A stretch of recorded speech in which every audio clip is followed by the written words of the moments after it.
So it has only been within the last few decades that left-handed people were not seen as evil people. I knew as soon as I said left-handed, all of our lefties would celebrate. So you said we do have a few lefties in the house. But it's kind of interesting to think that it's only been within the last few decades that people have no longer thought of left-handed people as like evil, demonic people. Especially in the Middle Ages, lefties were seen as instruments of the devil. And I know some of you people, and I kind of wonder sometimes. Even the left side was considered cursed. For the longest time, left-handed people, they struggled with some of the simplest things, of using some of the simplest things in life, whether it be appliances or tools or utensils. They were all kind of built around, for people to use typically with a right hand. And there are some things that you give a right-handed thing to a left-handed person, and it just does not work. Even some of these ideals that they once were so prevalent were kind of built around a lot of different folklore. In fact, if you were to look at paintings and artwork from that time period, you would see that many of the evil figures were portrayed as being left-handed. In fact, Joan of Arc, she wasn't believed to be left-handed, but if you look at any of the paintings of her, she typically is portrayed as being left-handed. But if you stop and you think about that for a moment, you stop and think about how ridiculous that really is. A person who just simply, naturally does things with their left hand, common tasks, they're labeled evil and ungodly, all because of how naturally they use their hand. And they were told to stop it or forced to do it in other ways, to do things. And for them, they even, crazy enough, would live in fear of being found out. And as crazy as that might be, I believe that we still kind of struggle with a similar situation today built around doubt. Just as individuals in those days were terrified that people would find out that they were left-handed and that they used things with their left hand or they weren't very skilled with their right hand, people today, I think, are also kind of worried about people finding out about their doubts. Over the past few weeks, we've been looking at doubts, and we've been looking at the different facets of our doubts. And specifically last week, we talked about how even Christians who have had a faith for a long time, who've been in church for a long time, we still can struggle with doubts and questions, and we can face these different things. And what do we do? How can we still grow even in the midst of our doubts? But unfortunately, I really believe that there are many people today who never take that important step of coming to a church, of getting connected to a faith community, even never really putting their faith in Jesus because they feel that their doubts, they feel that their questions disqualify them for being a part of that.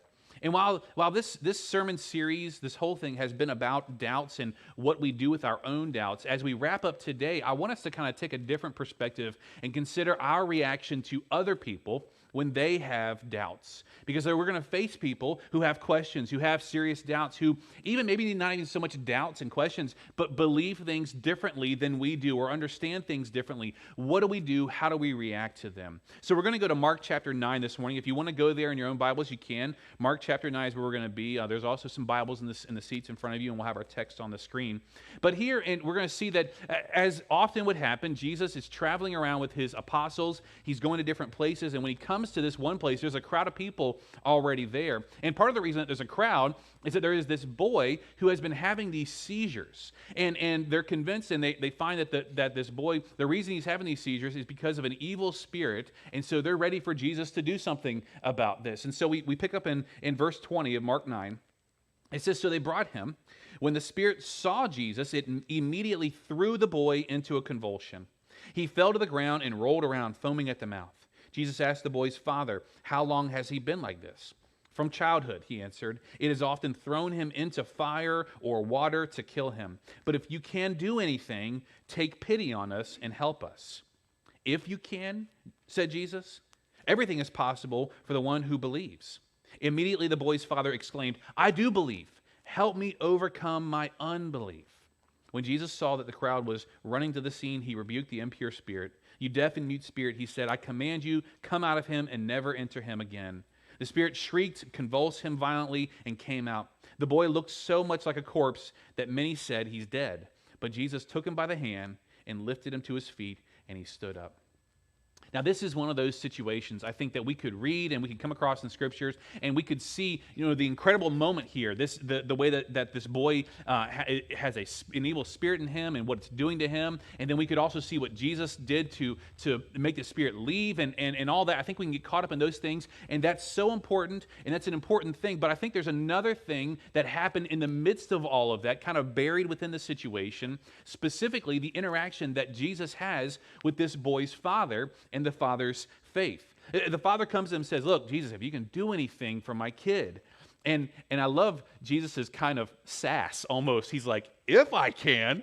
What do you mean, if I can? And the father kind of answers back real quick, and he says, oh, no, listen, I understand. He says, I do have faith. You see, this man, I think, in this moment, says one of the most real and authentic statements in all of Scripture. He says, I do believe, but help me overcome my unbelief. One pastor said, if you're going to get a tattoo, that's a statement that would not be a waste of ink. I believe, but help me overcome my unbelief, because that's all of us. Every single one of us, I think we come to that moment in our life where we say, yeah, I believe, but man, I got these struggles still. Man, I got these questions still. And in fact, even the original language here, the word unbelief that was used kind of really has more of the idea of a little bit of a weak faith, of a struggling faith. What an incredible moment that this man, in front of Jesus' followers, even to Jesus' face himself, he admits his struggles. He admits his weak faith. And again, we've spent 3 weeks talking about what we do with our own doubts and our own struggles and how we grow through them and how we move through them. But today, I don't want us to focus so much about that. I want us to focus on what do we do when we come across people who struggle with their faith in this same way, because I think it's an important thing.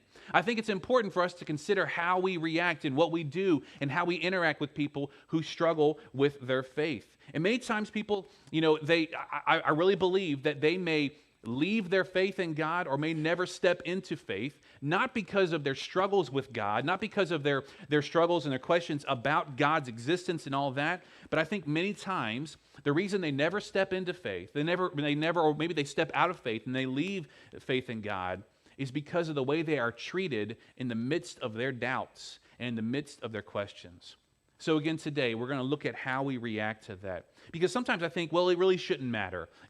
Truth is truth, right is right, wrong is wrong. We're just going to leave it at that, and we're just going to, have to just make sure that everybody agrees on all of it. But sometimes there are those points in time when we come across people that we don't always line up straight with. We don't always connect with in the same way. You see, a community and relationships, they can have such an impact on how we believe. You see, my reaction can affect others' unbelief. My reaction, it can affect other people's unbelief. The way I react is more than just a reaction. Many times it can be either a bridge or it can be removing an opportunity for a person to connect with the Lord. For example, in one way, my judgment can discourage others. My judgment of other people and where they are with their struggles, their questions, even with their faith, it can discourage other people. I want you to think for a second, what keeps you from trying out something new in life? For some people, they're just like, I'm just not a type of person that does new stuff, right? I'm just not the type of person that's going to go out there and look for the new thing. I'm going to wait till everybody else has tried it out and done it, and it's the old thing, then maybe I'll step in. For other people, it's like, if it's got a degree of difficulty, if I got to learn this, if I got to try that, if I got to, it's like, I don't want to have to go through that. You figure it out, and then maybe I'll decide if I want to be a part of it. Or maybe it's a thing that you don't want to try out new things because you're worried about what people may think of you as you're trying out the new things. I recently joined a gym, and this is the first time I've joined a gym, and man, it's probably been a decade. And some of you are like, yeah. I recently joined this gym, and I hit 40 last year. Next month, I'm going to be 41, and I recognize that, I know, man, I'm trying to catch up to David. And I recognize that I'm not as young as I used to be, and I don't bounce back from things like I used to be, and I can't eat like I used to eat and all that good stuff. And so I thought, well, okay, it's time to do something about it. I got to go. And I got to tell you, I was nervous. I was nervous about going back to the gym. Not because of, well, I'm going to have to, work hard and exercise and give up this and that. I was nervous about being the noob. You know, the new guy. I don't want to be the new guy. I hate that idea of not knowing how things work, of not knowing where things should be, of where I go for this and that, and, you know, all that different stuff. I hate that whole idea. I constantly feel like I'm doing things wrong, and people are watching at me and probably talking, look at the new guy, you know, and talking about me, when the truth is, no one probably cares at all, okay? No one's watching any of us nearly as much as we think we are. But now imagine that, you know, for a person who is wrestling with their faith in God. Imagine that for a person who is brand new coming to a church. Imagine that for a person who is wrestling with a belief and a faith. For them, they could feel like, you know, everybody's just staring at them. For them, they could feel like, well, what if I do things wrong? This is a feeling that someone could have when they come brand new to even to our church. And people don't want to feel like the noob. So people don't want to feel like the person who doesn't know where things are. They don't know what's going on. And so it's our job in how we react to them to encourage them. Like it says in 1 Thessalonians 5:11, Paul says, therefore encourage one another and build each other up, just as in fact you are doing. Encourage. Man, that's such an important and powerful word. So many people will tell me, you know, when I invite them to church, they'll say things like, oh, no, I can't go to your church, you know. You don't want me at your church, you know. Your church will get struck by lightning or burned down if I go to your church, things like that, you know. But in that moment, that's my opportunity to encourage them back. That's my opportunity to say something back to them, say, no, man, trust me. We're all just people. We're all normal people. We're all there trying to find our way together. You see, our reaction can have such an effect on other people. But not only that, my frustrations can hinder others. My frustrations, when I get frustrated with the way people believe or don't believe or things like that, the way I kind of voice them and bring them out in my life, it can hinder other people. Our walk with God, our relationship with Jesus, however you want to put it, it's a process. It's not a thing where, you know, you flip a switch and boom, you're made over brand new and all your bad habits are gone, temptations settled, all bad things. I mean, it's just not how it works. It's a process. It is that regeneration that God is working in us and developing us into a new person. And hopefully you can see that in your own life. Hopefully you can sort of look over your shoulder in the rest of your life behind you and kind of see how God has changed you and molded you and shaped you in different ways. But no matter how long you've been following Jesus, and no matter how many different ways that he has changed you and brought you through it, hopefully you have seen that it is a daily process. And the reason it's important for us to remember that about ourselves is that we need to recognize that for each and every person, that everyone's at a different stage in that growth process. And so for those of you who may have grown up with this faith and it was a part of your family for as long as you can remember, or even for people that, you know, you're brand new to it, we all need to recognize that each person that we interact with and each person that we come across is in a different place. In Romans 14, Paul says, accept the one whose faith is weak without quarreling over disputable matters. You know, I've been one of those people in my past where I wanted to quarrel, I wanted to fight over all these disputable matters. Elsewhere, Paul calls them foolish arguments, and wanted to argue about every little bit of doctrine, every little bit of theology, and make sure that they understood where I was and hopefully convince them that I was right. Instead, we need to be a people who are patient and a people who are willing to slow up and focus on things that really matter in life and not to get caught up in nitpicking every last little thing. My kids right now are taking guitar lessons. They're learning to play guitar for the very first time. And for Brennan, he's got the big guitar. He's trying to get his arm around and strum and stuff. And at first it was a bit of a reach and get your hand all the way down there and figure out where they go. And it kind of hurts to push on those strings. And Allie, we got our smaller one because she just couldn't reach. And if I was to go to those kids and see them learning these different things and kind of call them out and say, well, why are you doing it that way? I don't do it that way, the way you should do it. And if I was to fuss at them and get on them and constantly over and over again and criticize them, they're not going to want to have anything to do with it. And that's just with playing the guitar. But when we slow up and we think about more important things in life, when we think about the things that we believe, the struggles we have, the different things that we go through, when we treat people in these ways of being frustrated with them, that they don't believe what we believe, or they haven't come to the same understanding that we have, all it does is push people away. And I'm really sad to say it happens a lot with Christians. I've been a part of Bible study groups where people were belittled because they didn't understand something the same way as someone else, or they didn't believe in a certain way as someone else. I've been a part of groups of Christ followers who treated others like dirty little sinners just because they had doubts. Now look, I'm not saying that we just accept everything and anything. I'm not saying that we throw out all the standards and we don't hold to any kind of truth. But what I am saying is that we need to have patience and grace for people. The same kind of patience and grace that others had for you and I as we've been growing in our faith. That's why Paul said in Romans 14:10, "You then, why do you judge your brother and sister? Or why do you treat them with contempt? For we will all stand before God's judgment seat." You see, friends, all of us one day are going to stand before God and answer for our lives. We are no better off than anybody else. We don't get out of it somehow. And so instead of treating people like they're not worth it, man, take the time to have some patience. You see, our reactions to other people can affect their unbelief.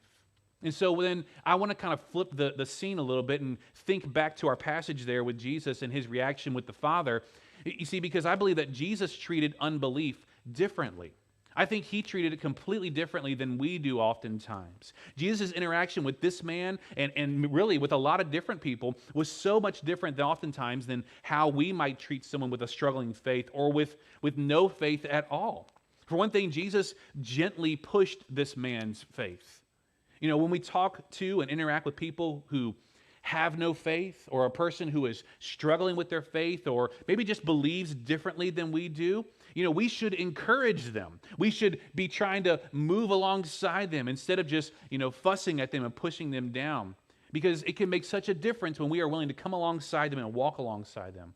Peter wrote to a group of Christians who were being persecuted in the first century.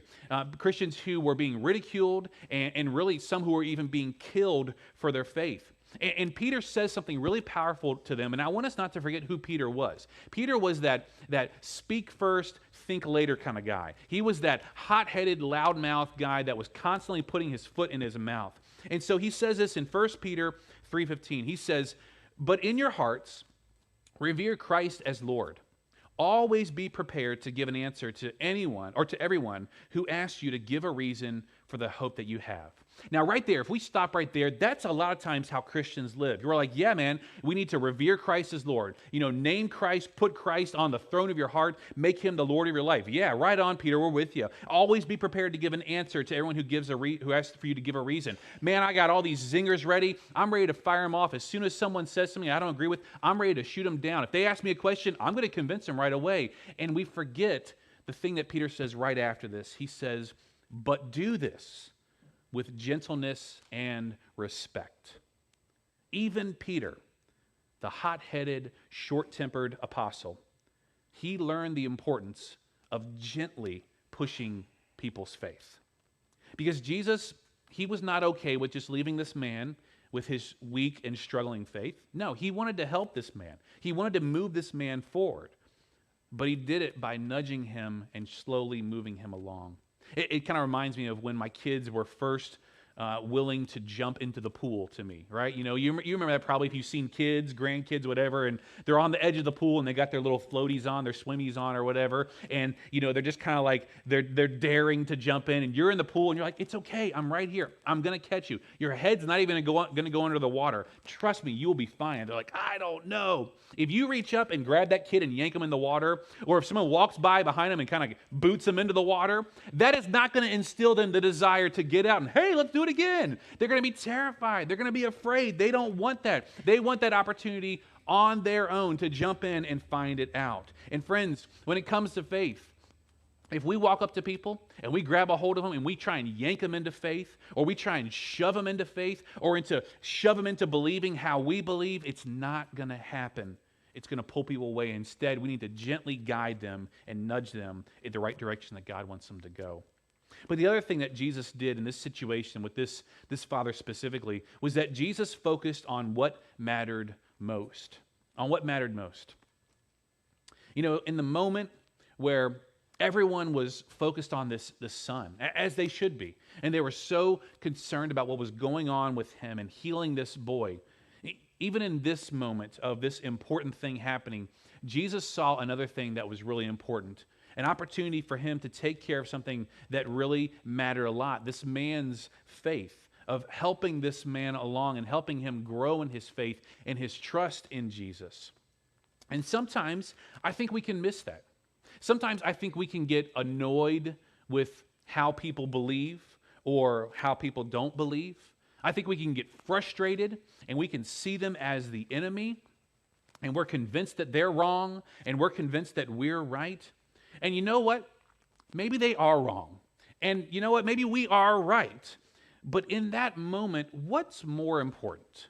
What's more important in that moment? Letting them know that they're wrong and correcting them and letting them know and pointing out how right that you are? Or maybe what's more important is to take the time and encourage them. Maybe just even as simply encouraging them with the fact that you're excited that they're wrestling with these questions, that they're wrestling with these different thoughts and these different beliefs and stuff like that. And then later on, looking for that opportunity, looking for that right time to encourage them to understand things maybe a little more deeply or differently. There have been just a number of times that I've been in those conversations or I've been in Bible studies and someone has said something that makes me kind of say in my mind, well, you kind of hear something and you're like, man, and you kind of have to think through, okay, is this the time and is this the place? I'm not talking about heresies. I'm not talking about the foundations of our faith. I'm talking about sometimes people talking about things in a way that maybe don't line up quite like you thought, or even a person struggling with those questions. It's kind of similar to what Jesus said to the Pharisees in Matthew 23:24. He said, "You blind guides, you strain out a gnat, but you swallow a camel." He says, you get so hung up on these tiny little things, and you're missing the giant, more important things. And sometimes we can do that in life. And I've seen it, and I've experienced it. And sadly, I'm afraid to say that I've done it at times, where I've gotten so caught up on what I think is the important thing of pointing out that they're wrong and pointing out how it should be, instead of looking for an opportunity to love them and to guide them in the right direction and to guide them to their faith. Because I've been in those places where I've had those questions and I've had those struggles, and oftentimes I forget that they're just working through the same process, the same things that I've gone through. I can still vividly remember the different experiences of when our kids were born. And I can remember spending a few days in the hospital like you do. I don't know if they still do that now with COVID and stuff like that. Jenna, you'll have to tell us in a couple weeks of how that still works, if you still spend a few days. I like to joke, that with our first child, Allie, when we were in the hospital, we didn't want to go home. We were like, I don't know what we're doing. Can we stay another day or so? I don't want to break this thing. I'm sorry, when we had Brennan. And then when we had, see, I didn't even know who his name was. But then when we had Allie, Beth had Allie at like 2 a.m, and we were in our room by like 7 or 8 o'clock in the morning. By the time the doctor came in, she had showered, dressed, and we're like, can we go home now? Can we just go ahead and go? And of course, they wouldn't let us go yet. But I can remember being in the hospital, and you go, as a dad, you go out of the room and you go down to the cafeteria to get food for yourself or someone else that might be visiting. And I remember when I was there in the hospital up in the Richmond area, when we had Brennan, I was down in the cafeteria, and it kind of struck me. I had one of those moments where everything just kind of became very real, and you were looking around the room, and I was noticing the different people in the cafeteria, and I realized that everybody there was there to see someone, right? The people that are there in the hospital to be treated, they're in their rooms, and we're all the guests. We're the family members there to see this person. And I started to think about all the different people that they were there to see and all the different reasons that they were there to see these people. And while not everybody was there for a really exciting reason like I was, some of those people were there to visit a loved one who may be dying there in the hospital, or a loved one who is having a procedure done, either routine or not routine. And I kind of began to think through all these different situations. And I thought, how ridiculous would it be if I started to think, well, how rude of these people to be kind of putting a damper on my good time of, we just had this happy time of having a baby, and it's a wonderful experience, and how dare these people be sad-faced and upset and be downing of, this time when I'm in the hospital here. I could have walked down the hall back to where the maternity wing was and heard alarms going off or heard about people being sick, and I could have thought, how dare those people ruin this moment for me, and that would be utterly ridiculous for me to think that about people. I mean, it's a hospital. What do we expect? But there to be sick people, but there to be people there who need help. And friends, I think the same thing is true with us in life. Man, we go through life. We even come to places like this, our church, and sometimes I think we hear someone say something, we see someone do something, and we get mad, and we get frustrated. How dare they do that? Instead, we should have a broken heart. Instead, we should step back and realize what's really going on. We should realize the bigger picture. We should realize what matters most. Friends, we're all going to come through life. We're going to continue to have questions and doubts and struggles.